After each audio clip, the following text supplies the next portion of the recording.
Hello everyone, this is CJ, and on behalf of Zest Academy, I'd like to thank each and every one of you for your past year support. Hereby wishing all of you a very prosperous and happy new year.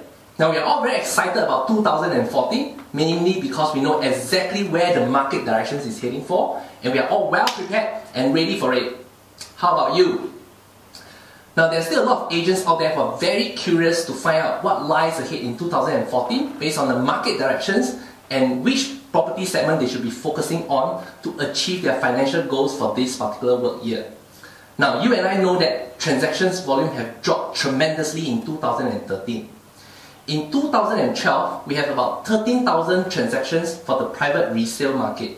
However, in 2013, we only halved that at about 6,000 over transactions. These are mainly due to the tightening of loan, of course based on the TDSR, total debt servicing ratio, as well as the rest of the cooling measures that has kicked in.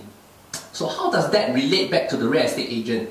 Obviously, with the reduction in the transactions volume, it affects the real estate agent's income, don't you agree? So let us examine closely right now, what are the three major reasons for the impact for the resale transactions to drop? Now the first reason that I can think of is there are no genuine sellers around. Maybe they do not want to sell at all. Now in a seller's perspective, if I own only one property, and probably I'll be staying in the property myself, so there's no urgency at all to sell the property. On the second perspective, if I own more than one property, and as a matter of fact, we have about 3 out of 10 Singaporeans who own more than one property. So in terms of that, if I were to sell off another property just to reinvest in another property, that does not make sense because I will be incurred ABSD, which is the additional buyer stamp duty. Now, third perspective is that if I own more than 2 properties, perhaps I'm a true blue investor.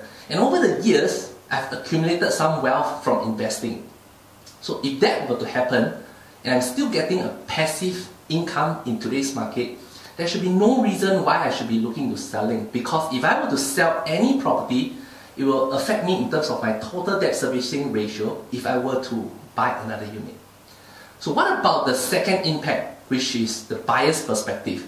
Now the buyers are actually very concerned on the price, which also means that they think that the market will correct somehow and adopt a wait and see attitude. So very simple. In today's context, if the property is looking at about 2.5 million, they probably will come in and offer about 2.1, 2.2 million and that kind of range. So that is very normal. Now let's look into the third impact. The third impact is of course the massive supply by the government itself, which we have seen across the board on the government land sales, as well as the HDB segment on the BTO built to order. Now with all these supplies that's pumping into the market, it actually spoiled the consumers full of choices. And because of the choices that they have, they can actually reconsider other options besides the resale market. So after understanding all this, what does it mean to you and me? Now obviously that does not mean the end of the world, because property market do have property cycles, and if you know which property cycle is targeting which property market, you should be able to focus on the right market segment in order for you to do well. Now in this particular work year, the reason why we are so excited is because we already know where the market is heading for. So the good news is we have crafted out a one-day workshop specifically for you to understand where's the market direction and what you should be doing to earn consistently an income for yourself and achieve at least 200,000 and above for your this particular work year. Now if you're serious about the business, good news is you can register for the workshop today. And I strongly urge you to do that, because if you're serious about the business, you have to be serious about investing in yourself.